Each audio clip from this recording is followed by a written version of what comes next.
WCNC Charlotte.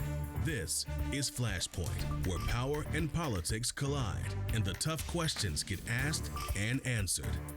Thanks for joining us here on Flashpoint. I'm Ben Thompson. Today, a one-on-one interview with the Chief Executive of North Carolina, Roy Cooper, entering his final year in office. But it comes after several big and very public battles with the Republican supermajority in the General Assembly.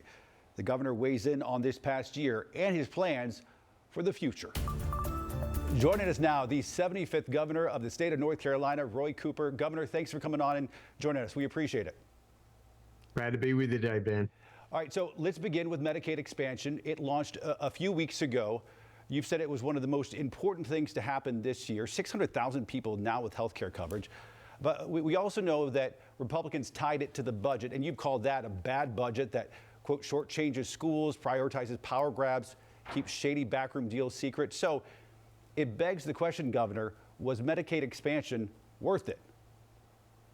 Absolutely was. You know, when you're in government and trying to do good for the people, sometimes you have to forge compromises to find the best way forward. And I think one of the best days I've had as governor is being in an enrollment center in Charlotte and seeing everyday working people finally being able to get health care coverage for themselves. One person I talked to had health insurance for the first time in their adult life. And we're talking about health insurance for our child care workers, people who stock our grocery stores, people who look after seniors, people who had been making a little too much money to qualify for Medicaid coverage, but not enough money to qualify for enough subsidies under the Affordable Care Act to make them be able to have affordable health insurance. So this will mean so much to those families. It will help to make sure that we keep our rural hospitals open. It will help our law enforcement. There's a reason that we had tough on crime sheriffs coming down to the legislature and saying, hey, we need Medicaid expansion because a lot of the people we deal with have mental health issues and substance use disorder, and they need health care and not handcuffs. This was an exciting day for North Carolina. It's going to create good paying jobs, and it's the right thing to do for our state. It allows us to bring in that $521 million a month from the federal government in tax money that you and I have already paid to Washington to come back to North Carolina to keep people healthier, to create good paying jobs, to keep rural hospitals open. And I am so excited that North Carolina finally has gotten there. We've also created a roadmap for the other 10 states that have yet to do it, a bipartisan coalition of people who finally agreed that Medicaid expansion was the right thing for North Carolina, and I'm excited about it. Yeah, I mean, it was 10 years in the making. When local lawmaker Tricia Cotham switched parties in the spring, it gave Republicans a supermajority, as you know, and it really tied your hands. You suffered a number of legislative defeats this year. Curious, do you blame her or do you blame Democrats, including yourself, for allowing that to happen? Well, I look at this year as a very positive one because we have record-breaking numbers of jobs being brought into North Carolina. We are becoming a clean energy epicenter, and I've done that by working in a bipartisan way with the General Assembly. We're going to be able to roll off electric vehicles. We're going to be able to bring those great paying jobs to people's families. Yes, it was disappointing to see the Republicans get a supermajority when that's not what the people voted for. But what we're going to continue to do is in this 2024 election to let people know that women's reproductive freedom is at stake. Public education is at stake. Our public school students now are going to suffer because the General Assembly has passed a private school voucher bill on steroids that's going to allow the very rich to collect taxpayer money to keep their children in private academies. And we're going to let them know that it's time to make sure we break that supermajority in the General Assembly and continue the balance that has been so important to our state growing. It's been so important to making us the third fastest growing state in the country. It's been so important to make sure that we are, for the second year in a row, the #1 state in the country to do business. There are a lot of positive things that are happening in our state, despite the fact that we have a supermajority in the General Assembly. But I hope the people of North Carolina are going to correct that next year in the 2024 elections. What does your relationship look like with Tim Moore and Phil Berger right now? Do you see anything changing, that dynamic changing in any way next year? Well, it's important to note that we have worked together to pass clean energy legislation in North Carolina that requires our power sector to reduce carbon emissions to zero by 2050. We've come together to work to invest the billions of dollars in federal money that we're going to have to fix water systems, pave roads, provide more public transportation, to fix our ports and airports, to connect every household to high-speed internet access. They have given me the authority to go out and recruit businesses with performance-based incentives that have helped to draw great paying jobs to North Carolina, and they only get the tax credits if they create the jobs at the salaries that they've said they've created. So we've worked together to do all of those things. Obviously, we've had disagreements, and for the last 4 years before they broke the supermajority, we were able to stop a lot of their bad legislation that attacked women's reproductive freedom, that got cultural wars back into our schools. But of course, during the first couple of months of this year, they passed those things. They passed an abortion ban. They passed a Don't Say Gay bill. Those pieces of legislation are wrong for our state. They're wrong in and of themselves, but it has the potential to hurt us economically down the road. And we're looking forward to the elections next year to try and fix some of that. People need to be aware that Republicans are working to take away completely women's reproductive freedom, and they need to think about that when they go to the polls. Up next on Flashpoint, our interview with North Carolina Governor Roy Cooper continues. Next, the governor's plans for the future and what he's considering after leaving office. Thank you for making WCNC Charlotte's Magical Toy Drive a huge success this year. Along with our sponsors Belk, CR Legal Team, and Tropical Smoothie Cafe, you've proven we can make a big difference for our community. WCNC Charlotte is making a difference in our community, seeking solutions. We're sharing stories that matter to you. Verify. It's a transparent formula that separates fact from fiction. Where's the money? Solving big dollar problems and putting money back in your pocket. Weather. It's important for me to keep you safe and weather aware. See the difference. Weeknights, only on WCNC Charlotte. Jack, the data shows that people love our more flavorful Ultimate Cheeseburgers. Show me the data. So the data's good. The data's real good. Well, honestly, it's the best data I've ever had. My best-selling Ultimate Cheeseburgers, seasoned as they grill. You know, there's millions of people without the health insurance they need. I get it. You feel like it's too pricey, a headache to deal with, and not worth it. You deserve something better and better. We're on a mission to get everyone high-quality health insurance. We have plans with low out-of-pocket premiums, with a network of local doctors, and a rewards program for making healthy choices. Nice. That's why we're America's #1 marketplace health insurance. So call us or go online now. And Better Health, on a mission for better. At Toyota of North Charlotte and Huntersville, our year-end closeout is going on now. Shop all of our new inventory. Through this weekend, you can drive a 2023 Tacoma Double Cab, only $199 a month. Don't miss our year-end closeout. Shop online now at toyotaofnorthcharlotte.com. It just keeps getting worse. The crack keeps growing. The doors and windows stick. This must be very frustrating. Almost no one connects that these are telltale signs that water is shifting your foundation. But it's okay. We got it. Oh, this is done growing in this house. Okay. The effects of water can be surprising. But at Dry Pro, we'll do a complete home inspection for free, so you can put water back in its place. Schedule a free home inspection today. If you need to remodel your old, outdated bathroom, now's the time to knock out that project and save big with our holiday savings. I'm taking 25% off all shower and bath projects for our biggest sale of the year. We have all the modern styles, and we can customize them to help you get exactly what you need.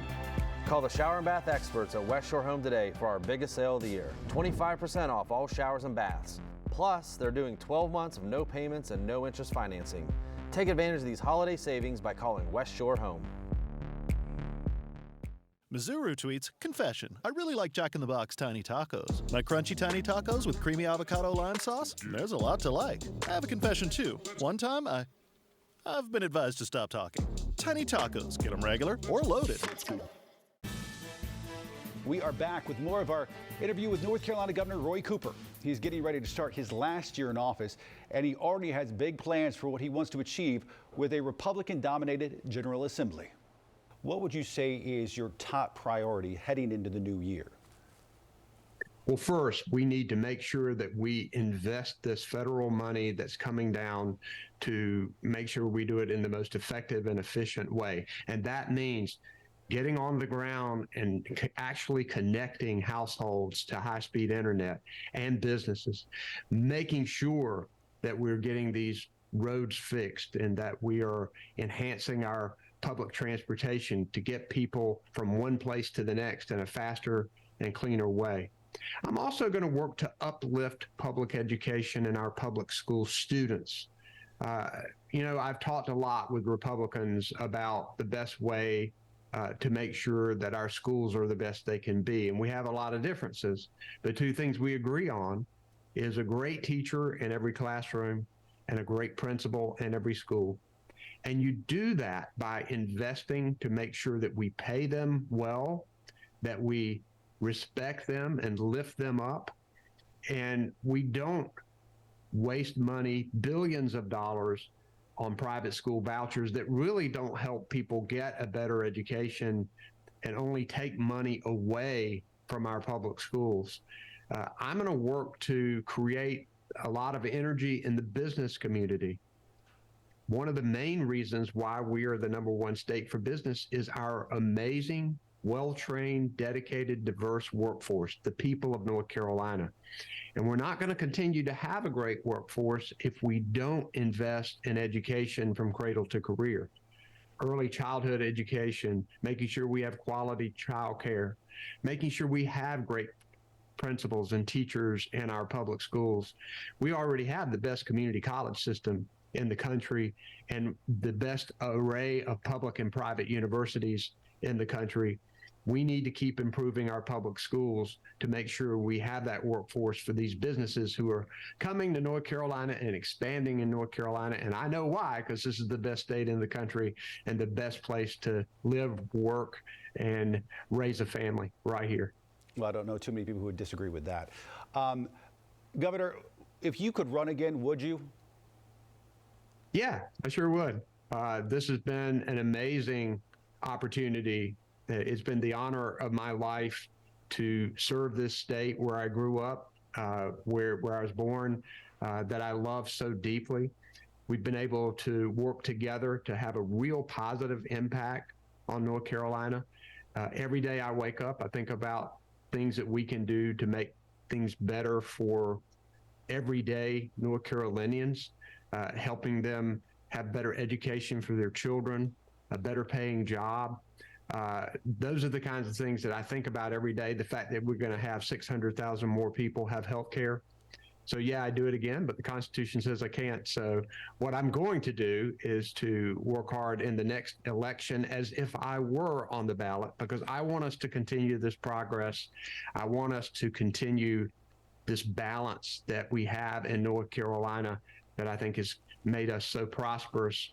And I'm deeply grateful for the people for giving me this job and this honor, and I'm working every day to meet the challenges.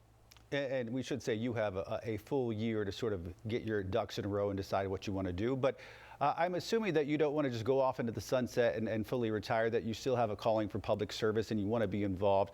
In your mind, what does that look like? Does that mean running for elected offices again, or does that mean working in the nonprofit world? Where do you see yourself come, say, 2025?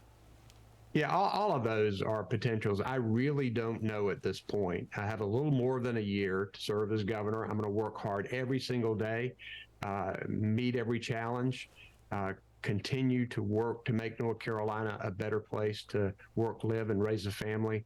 And after I get finished, I'll make that decision. I do love public service. A few more items. In the last few weeks, you filed several challenges to the newly drawn congressional and Senate maps here in North Carolina. It's something we talk about every single year. One way or the other, we talk about it. In your mind, we talked to Jeff Jackson about this last week. What do you think is a fair path forward in drawing these maps in a fair way, no matter who's in power? We should have a process in place where there is an independent redistricting commission that is in charge of drawing maps. We saw what happened in North Carolina when fair maps were drawn. The number of members of Congress was 7 Democrats and 7 Republicans. That really reflects the political makeup of North Carolina. Yet when you have ultra partisan gerrymandered districts where representatives choose their constituents instead of the other way around, you end up with 10 Republicans and 4 Democrats, maybe even 11-3. That's wrong under any scenario. And whether we have blue waves or red waves, the process should be as fair as possible. Districts should not be drawn in a racial or partisan way. Independent redistricting commissions have worked pretty well in other states, and it's time for North Carolina to do that. And instead of us continuing to be the epicenter of redistricting litigation like we have been for so long. In the last few weeks, federal government announcing $1 billion in spending when it comes to rail here in North Carolina between Raleigh and Richmond, and a number of grants as well. You appeared with Secretary of Transportation Pete Buttigieg. What kind of impact could this have on the state? What a great investment this would be to have high-speed rail from North Carolina all the way up the East Coast. When we think about that, we're talking about less congestion on our highways, because even if you don't take the train, the people that are deciding to take the train are not going to be on our highways. It is a clean, fast, efficient way to get from one place to the next. I took the train from Raleigh to Greensboro and talked with people, walked from car to car and talked with people about why they were on the train. I talked to grandparents who really didn't want to drive anymore, but were headed down from Raleigh to Charlotte to visit grandchildren. They loved the train experience. Talked to a family going on vacation.